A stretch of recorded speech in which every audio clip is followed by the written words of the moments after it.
जय जगन्नाथ सांग माने ज्योत्स्ना सब चैनल रे आउ गोटे नुआ गार्डनिंग वीडियो को आपण मानकु स्वागत। आज गार्डन रे कौन हार्वेस्टिंग करवा चलतु ए वीडियो रे देखिबा। देखंतु सांग माने आज मु हार्वेस्टिंग करूछि पुदीना पत्र। पुदीना पत्र मोर गार्डन रे एक प्लास्टिक पॉट रे लागिछि।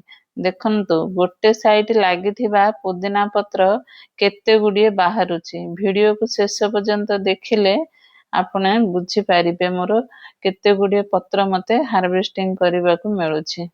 शीत दिने डोरमेसिन की पड़े जाइथिला हे गछ। गरम सीजन आसु आसु आर नुआ पत्र सब कोहली देखंतु मोर बास्केट रे केते गुडिये पूरा भर्ती हो जाइछि। एहार नुआ ब्रांच आसी जाय अछि। देखंतु नुआ पत्र कोहली पूरा भर्ती हो जाइछि। एही पुदीना पत्र को तोली आज मु एहार चटनी करिवि।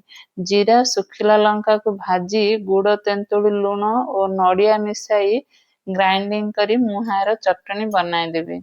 देखंतु सांग माने मु गार्डनिंग करबा द्वारा मते पुदीना पत्र हार्वेस्टिंग करबा पय मिलुछि।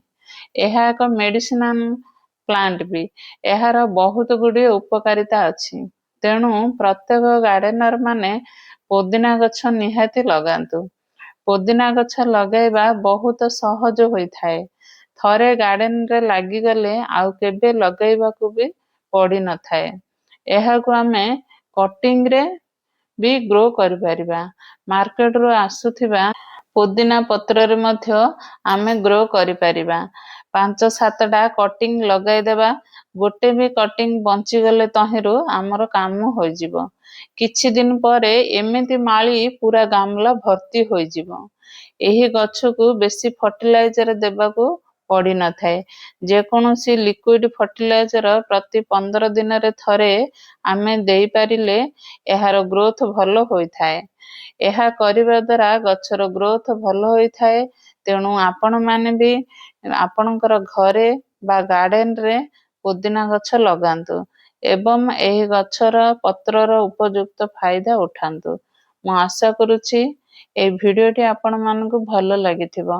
मोर भिडियोटी जदि आपण मानकु भलो लागिथिबो एक लाइक कमेंट एवं शेयर कर देबे। मो चैनल को नुआ आसीथिले एक सब्सक्राइब कर देबे। Happy gardening.